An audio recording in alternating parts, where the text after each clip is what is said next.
রেলের উচ্ছেদের প্রতিবাদে দার্জিলিং জেলা তৃণমূল কংগ্রেসের বিক্ষোভ, এডিআরএম দফতরে ডেপুটেশন।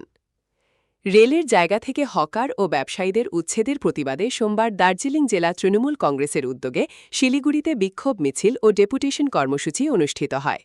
রেলের উচ্ছেদ অভিযানের ফলে দীর্ঘদিন ধরে ওই এলাকায় ব্যবসা করে জীবিকা নির্বাহ করা বহু হকার ও ক্ষুদ্র ব্যবসায়ী সমস্যার মুখে পড়েছেন বলে অভিযোগ তৃণমূল নেতৃত্বের। তাদের পুনর্বাসনের দাবিতে এদিন এই কর্মসূচির আয়োজন করা হয়। আপনারা সবাই জানেন যে সারা শিলিগুড়িতে এবং শিলিগুড়ি সহ গোটা উত্তরবঙ্গেই বিভিন্ন জায়গাতে রেলওয়ে নোটিশ করেছে এবং একটা উচ্ছেদের প্রক্রিয়া এদের চলছে।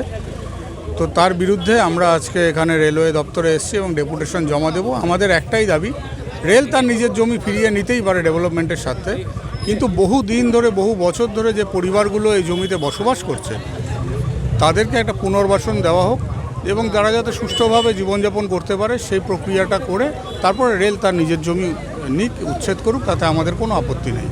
আমাদের একটাই দাবি, পুনর্বাসন দিয়ে উচ্ছেদ করা হোক। ডেভেলপমেন্ট প্রয়োজন আছে, কিন্তু দীর্ঘদিন বহু দিন ধরে যে মানুষগুলো শিলিগুড়িতে এই জমিগুলিতে বসবাস করছে, যারা আর্থিকভাবে পিছিয়ে আছে, যাদের পক্ষে সম্ভব না যে তারা নূতনভাবে এস্টাবলিশমেন্ট করবে, তাদের পাশে রেলকে দাঁড়ানোর জন্য আমরা অনুরোধ করছি যে এদেরকে সঠিক পুনর্বাসন করে আপনারা আপনাদের জমি ফিরিয়ে নিন।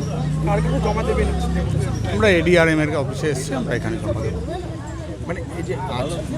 দেখুন, আমরা তো সবসময় চাইবো আমরা কনস্ট্রাকটিভ বিরোধিতা করব, আমরা বিরোধিতার জন্য বিরোধিতা করব না, কনস্ট্রাকটিভ বিরোধিতা করব। এবং আমাদের একটাই কথা যে বিভিন্ন বাঙালি, হিন্দিভাষী, বিভিন্ন জাতি ধর্মের মানুষ এই জায়গাগুলোতে বহু বছর ধরে, কেউ 30 বছর, কেউ 40 বছর, কেউ 50 বছর ধরে বসবাস করছে এবং তারা আর্থিকভাবে পিছিয়ে পড়া মানুষ। তাদের পক্ষে সম্ভব না তারা নিজেরা গিয়ে অন্য কোনো জায়গাতে তারা বাড়িঘর তৈরি করে থাকবে। তো এতদিন ছিল মানবতার খাতিরে আমরা অনুরোধ করছি রেলওয়েকে যে আপনারা তাদেরকে একটা পুনর্বাসন করে আপনারা তারপরে করুন। মুখ্যমন্ত্রীর উপরে যেভাবে গাড়ির উপরে যেভাবে হামলা করা হয়েছে, তার জন্য আজকে আমাদের রাজ্যের প্রত্যেকটা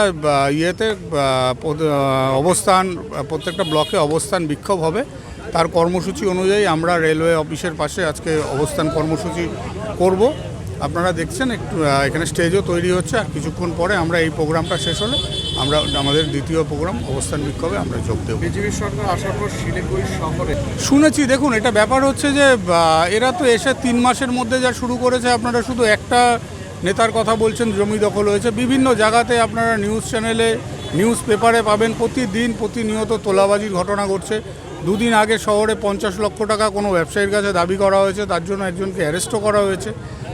বাকিরা যারা নেতা আছে তারা অধরা, এখন জানি না প্রশাসন ধরছে না কি করছে, কিন্তু প্রতিনিয়ত এরম চলছে। সুতরাং একটা কি বলবো, এটা তো একজনের প্রতিষ্ঠিত নেতার বিরুদ্ধে অভিযোগ এসছে, এখন দেখা যাক প্রশাসন কি ব্যবস্থা নেয়, আমরা অপেক্ষায় আছি।